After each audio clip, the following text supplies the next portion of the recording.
December 15, 2024, 4:47 a.m. Biscayne Bay, Miami-Dade County, Florida. The pre-dawn darkness swallows the silhouettes of 6 rigid-hull inflatable boats as they cut through the choppy Atlantic. 23 federal agents from the Drug Enforcement Administration and Immigration and Customs Enforcement sit in tactical gear, their weapons secured, their faces set with the particular tension that comes before simultaneous coordinated strikes. The coordinates on their GPS units point to a single destination, Palm Cay, a privately owned island accessible only by helicopter or private vessel. In exactly 11 minutes, they would discover that the federal bench of the Southern District of Florida harbored something far darker than anyone in the Justice Department had imagined. Judge Marcus Rothwell had been serving on the bench for 17 years. Appointed by a Republican administration, he maintained a reputation for judicial restraint and conservative jurisprudence. He lived modestly by judicial standards, or so his financial disclosures claimed. His publicly registered assets included a modest home in Coral Gables and investment portfolios weighted toward blue-chip equities. No red flags, no indicators, nothing to suggest that the man writing criminal sentences by day was orchestrating a transnational drug conspiracy by night. The boats reached the private dock at 5:03 a.m. What the agents encountered on Palm Cay would ultimately unravel into one of the most significant corruption cases in federal judiciary history, a revelation that exposed Judge Rothwell not merely as a criminal, but as the orchestrating intelligence behind a $419 million money laundering apparatus that had been operating for 8 years beneath the oversight of every regulatory body designed to prevent exactly this. The island itself bore the architectural signature of wealth. Limestone pathways, a main residence of approximately 12,000 square feet constructed in Mediterranean revival style, with imported materials from Italy and Spain, guest cottages positioned strategically across 7 acres, and a private airstrip capable of handling mid-sized jets. The property records showed it had been purchased 12 years ago through a Delaware LLC. That LLC was owned by another LLC. That second entity was owned by a third holding company registered in the Cayman Islands. By design, ownership dissolved into jurisdictional ambiguity. When agents reached the main residence, they found Rothwell awake. He was seated in his study, having apparently been alerted by the sound of arriving boats or sensors embedded within his property perimeter. He wore silk pajamas. He held a glass of water. He did not resist when agents secured him, though his voice remained steady, almost rehearsed, as he invoked his right to counsel. "This is a terrible mistake," he stated, looking directly at Special Agent Teresa Donovan of the DEA's Miami field office. "A political targeting of a jurist who has made powerful enemies through fair and impartial rulings. It was a credible persona. It would not survive the evidence. The initial sweep of the residence yielded financial documents, encrypted hard drives, and communication records. By 6:15 a.m., agents had access to hidden basement wall safe containing 847 pages of handwritten ledgers. The first agent to examine them, DEA Task Force Officer Raymond Hicks, actually stepped backward when he processed what he was reading. "We need the financial specialists," Hicks reported. This is everything. Years of everything." The ledgers documented transactions in meticulous detail. They revealed that Judge Rothwell had cultivated relationships with Colombian narco-traffickers beginning in 2015, initially through a law school classmate named Victor Delgado, who had relocated to Medellin. Those initial connections were exploratory, Rothwell offering legal consultation on money laundering methodologies in exchange for compensation. By 2017, the arrangement had formalized into something far more systemically valuable. Rothwell had leveraged his judicial position to become the intelligence and legal shield for a specific trafficking organization, the Medellin-based Chavez Syndicate. His value was precise and irreplaceable. He provided advance notice of pending DEA investigations. He influenced fellow judges hearing drug-related cases. He crafted sentences for low-level couriers and money launderers that were so lenient they functioned as incentives for continued cooperation rather than punishments for criminality. The financial documents revealed the scale of the laundering operation. Between 2017 and 2024, approximately $419 million in drug proceeds had flowed through an interconnected network of shell companies, cryptocurrency exchanges, luxury real estate purchases, and seemingly legitimate commercial enterprises. The Chavez Syndicate had moved product through Miami at industrial scale. The transportation networks, the warehouse facilities, the distribution methodology, all documented in meticulous supply chain detail within those ledgers. By 7:30 a.m., agents had secured the guest cottages. 2 of them contained processing facilities. Sophisticated equipment for compressing and packaging cocaine had been installed in commercial-grade spaces equipped with climate control and electromagnetic shielding.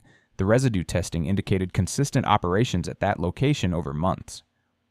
Chemical analysis would later confirm processing of an estimated 12.7 metric tons of cocaine had occurred at Palm Cay alone over the previous 18 months.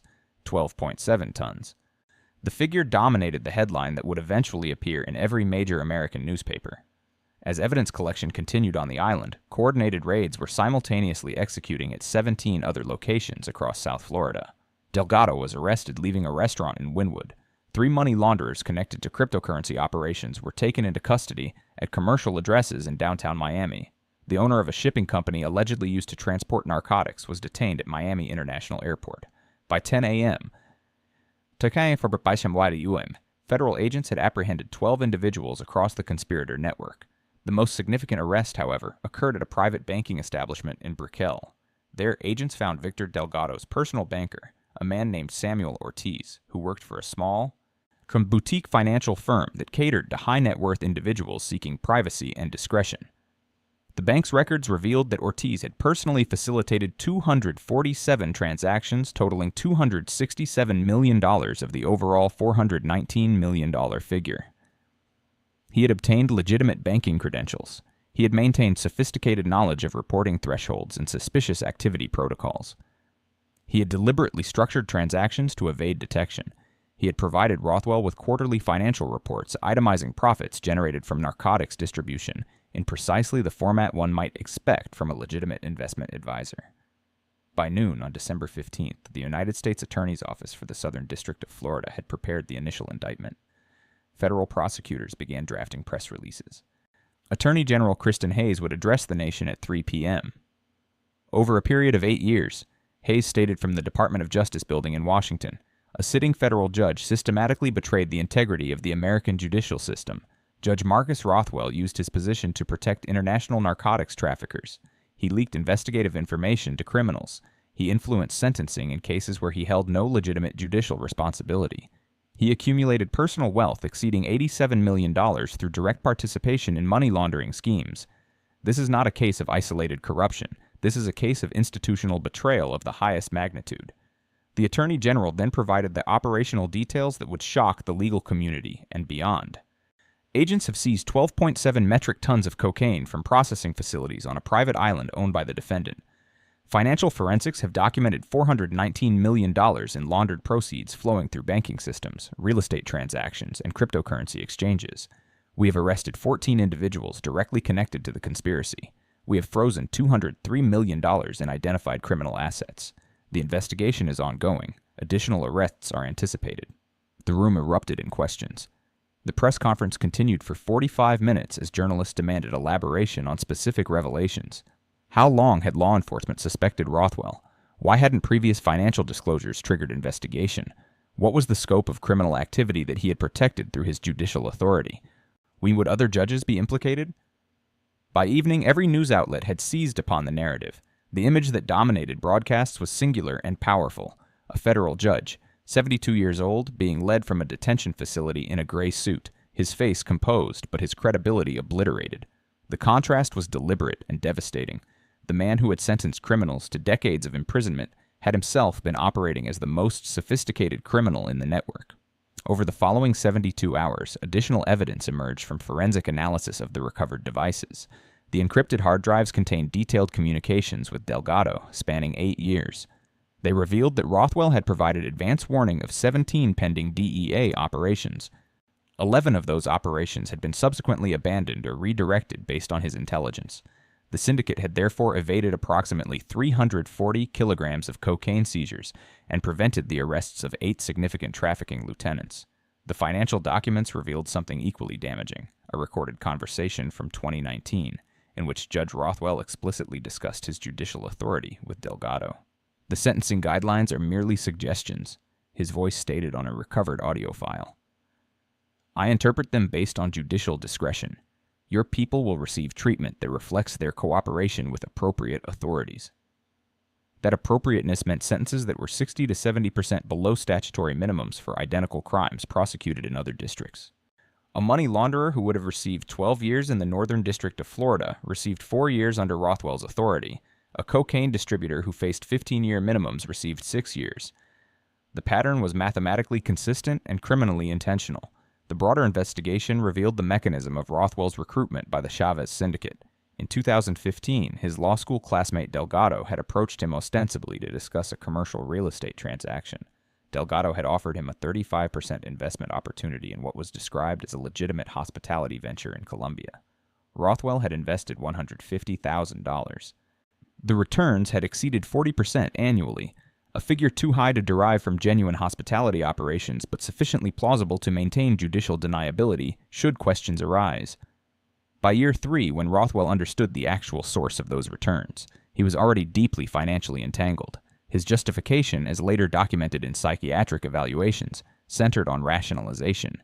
He was receiving income from sophisticated individuals, but he had not participated in drug trafficking directly. The money laundering assistance was merely financial consulting. The judicial influence was merely appropriate exercise of discretion. On January 8, 2025, Marcus Rothwell entered a guilty plea to 18 felony counts, including drug trafficking, money laundering, bribery, conspiracy, and abuse of judicial authority. Federal sentencing guidelines recommended 45 to 55 years imprisonment. The plea agreement negotiated with the prosecution recommended a sentence of 42 years, a duration that would effectively constitute a life sentence for a man of his age. At the sentencing hearing, victim impact statements were presented. Families of individuals who had been murdered by the Chavez syndicate testified. A woman whose son had died from an overdose of cocaine processed at Palm Cay spoke directly about the cascade of consequences that originated with a corrupt judge providing sanctuary to traffickers. A DEA agent whose investigation had been compromised by leaked information described the operational consequences and the years of missed investigative opportunities. Judge Patricia Chen, who presided over the sentencing, addressed Rothwell directly.